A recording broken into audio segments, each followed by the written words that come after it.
Assalamualaikum warahmatullahi wabarakatuh dan selamat pagi. Hai teman-teman sobat sehat Koja.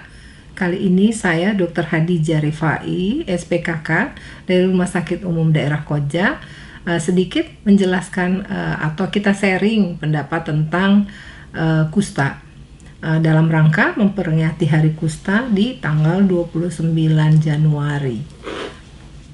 Ya, sebagaimana kita ketahui bahwa kusta itu adalah penyakit seperti dulu saya pernah jelaskan sebelumnya, bahwa penyakit kusta itu penyakit kulit menular yang paling tidak menular. Kemudian dia juga tergantung terhadap imunologis kita. Jadi kalau imunologis kita menurun, kemungkinan untuk berkembang penyakit itu lebih sering atau lebih banyak. Kemudian seperti kita ketahui saat ini walaupun jumlah penyakit kusta sedikit, tetapi kejadian kusta ini tetap berulang. Nah, pemerintah ingin agar kusta ini tetap ditekan dan mencegah kusta itu menjadi lebih lanjut. Contohnya dia mencegah kecacatan yang bisa terjadi pada seumur hidup. Sebenarnya dari awal penyebabnya sebenarnya bakteri yang bersifat gram positif. Jadi kalau kita sebenarnya minum obat yang membunuh bakteri yang gram positif, penyakit ini pasti akan hilang. Dengan daya tahan tubuh yang bagus, penyakit ini akan hilang. Tetapi bila daya tahan tubuh kita menurun, nah kemungkinan besar penyakit ini akan menyebar di dalam tubuh kita. Bakteri lepra ini sebenarnya bakteri yang mudah diobati.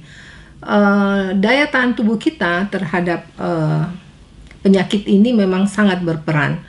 Contohnya sel mediated immunity kita bila menurun, nanti kuman atau bakteri ini akan menyebar masuk ke dalam darah kita, kemudian membawa granulom atau infiltrat di dalam darah kita. Nanti kuman ini akan menekan saraf-saraf kita.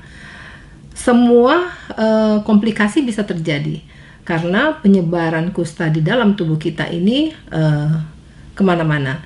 Hanya satu yang tidak sampai sekarang tidak ditulari, yaitu susunan saraf pusat. Tapi saraf-saraf perifer itu akan tetap dan paling sering dituju. Nah, bagaimana caranya agar kusta ini tidak menyerang saraf? Nah, dari awal kita harus mengetahui gejalanya dan awal-awalnya. Awal tanda penyakit kusta ini. Awalnya dia cuma gambaran seperti bintik putih yang mati rasa. Itu masih selalu ada. Jadi tanda cardinal sign itu ada 4 yang awal ya. Jadi dia mati rasa, kemudian hipopigmentasi, jadi kulitnya berwarna putih, yang mati rasa, kemudian anhidrosis. Anhidrosis itu dia tidak mengeluarkan keringat. Dan biasanya dengan pemeriksaan BTA itu biasanya dia positif. Kalau dia sudah terjadi kontraktur atau pembengkokan jari-jari, kemudian gangguan pada saraf, itu sudah tingkat lanjut. Jadi bagaimana kita di garda terdepan, teman-teman, sobat-sobat Koja, mengetahui tanda dini dulu. Nah, kalau kita sudah tahu tanda dini, kemungkinan besar untuk berlanjut itu kita bisa hindari. Tanda dini biasanya hipopigmentasi putih dengan mati rasa ini berlangsung lama, bisa sampai 5 tahun, yang belum menyentuh saraf. Tapi kalau daya tahan tubuh kita menurun, gizinya juga kurang, tidak pernah berobat ke dokter, dengan tanda-tanda dini ini itu nanti akan berkembang. Jadi itu yang harus awal tanda ini yang harus kita ketahui. Biasanya komplikasi dari penyakit ini juga berat. Jadi kalau tanda dini ini tidak kita obati, nanti lama-kelamaan itu dia akan menjadi bercak merah.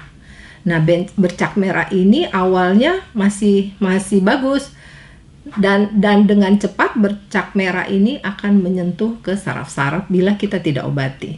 Jadi kalau sudah mulai ada kontraktur atau jari kita udah mulai bengkok, satu tangan, nah itu baru mulai ke dokter. Dan itu juga masih kita harus hati-hati, karena masih di bawah 3 bulan itu masih bisa diobati, tapi di atas 3 bulan kontraktur jari-jari ini akan menetap. Bagaimana agar penyakit ini bisa dicegah? Ya, pertama kita harus hidup bersih, satu. Yang kedua, kita harus bisa mengetahui apakah ada gejala-gejala yang ada dalam tubuh kita. Gampang aja kita bisa lihat di cermin, ya kalau kita sendiri ya, kita buka baju kita, kemudian kita lihat di belakang punggung kita, di belakang kaki kita, ada tidak bercak putih yang mati rasa. Nah, kalau ada, itu dengan cepat kita harus periksa ke dokter. Di puskesmas juga bisa, nanti akan diperiksa oleh dokter puskesmas apakah benar ini tanda awal. Kadang-kadang tanda awal ini tidak bergejala, tetapi sebaiknya kalau sudah bertambah tanda awal ini, putih-putihnya makin banyak, sebaiknya kita harus, kalau di puskesmas masih mengatakan bahwa belum apa-apa dan kita masih ragu, kita boleh rujuk ke dokter spesialis kulit. Kemungkinan besar nanti akan diperiksa, kulitnya akan diambil, kemudian diperiksa di bawah histopatologis, dan kemungkinan kalau memang ada, kita akan obati. Jadi tanda awalnya itu memang masih tidak kelihatan, tapi mungkin bisa kita rujuk ke dokter spesialis untuk mencegah komplikasi yang lebih berat. Nanti akan saya tampilkan gambaran-gambaran tanda dini kusta, kemudian tanda-tanda setelah terjadi kontraktur atau pembengkokan jari-jari, kemudian kelainan pada muka bila terjadi pada muka, itu nanti akan ditampilkan di slide-slide kita. Yang paling penting bila terjadi kita dalam pengobatan kusta, bila sudah kita ketahuan penyakit kusta, kita tidak usah takut, karena buktinya sebelum tahun 1998 kusta ini diobati selama 2 tahun. 2 tahun, kemudian setelah tahun 98 tipe MB itu 2 tahun menjadi 1 tahun, dan tipe PB itu 1 tahun menjadi 6 bulan. Jadi kan ternyata dengan pengobatan yang adekuat, yang teratur, daya tahan tubuh yang bagus, bisa dengan pengobatan yang cepat juga bisa disembuhkan.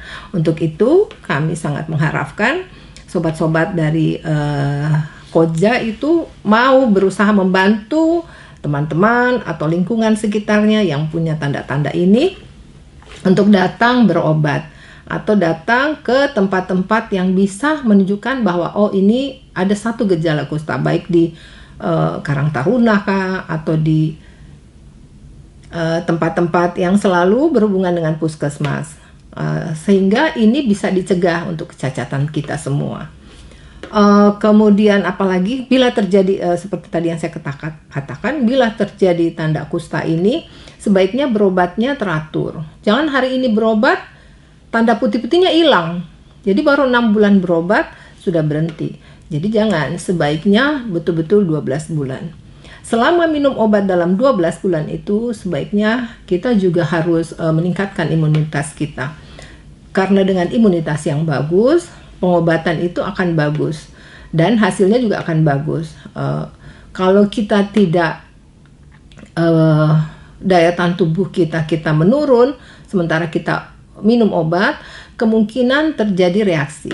Nah, di kusta ini yang paling sering bolak-balik pasien datang ke rumah sakit dengan reaksi. Nah, reaksi itu ada 2 ya, reaksi NL dan reversal. Nah, ini juga yang selalu membuat pasien berobat jadi bosan. Kalau kita dokternya nggak mungkin bosan, mereka jadi bosan karena selalu muncul. Itu karena daya tahan tubuh. Kalau daya tahan tubuh dia bagus, reaksi ini akan bisa ditekan. Jadi daya tahan tubuh di sini termasuk gisinya, termasuk stresnya, dan termasuk kebersihannya. Jadi itu semua termasuk daya tahan tubuh kita yang bisa meningkatkan daya tahan tubuh kita. Istirahat mungkin lebih banyak juga. Kalau dia mungkin kurang istirahat, pulang dari tempat kerja, kemudian dia tidak tidur sampai tengah malam, kemungkinan kuman yang tadinya kita sudah minum obat bisa menekan, ini makin luas dan akan terjadi reaksi. Nah, ini pasien-pasien dengan reaksi kusta, walaupun sudah berhenti minum obat, sudah dikatakan sempurna, tidak ada lagi kustanya, tetapi reaksinya itu akan berkembang sampai bertahun-tahun, bisa sampai 10 tahun loh sobat.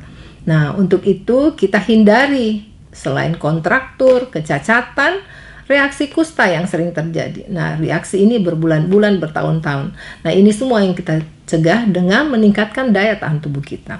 Daya tahan tubuh kita ya seperti yang tadi saya katakan, bahwa istirahat yang cukup, stresnya dihindari, dengan makanan yang cukup. Saya rasa itu yang bisa saya sampaikan untuk penyakit kusta. Sudah ada gejalanya, sebaiknya ke rumah sakit, langsung ke ahlinya.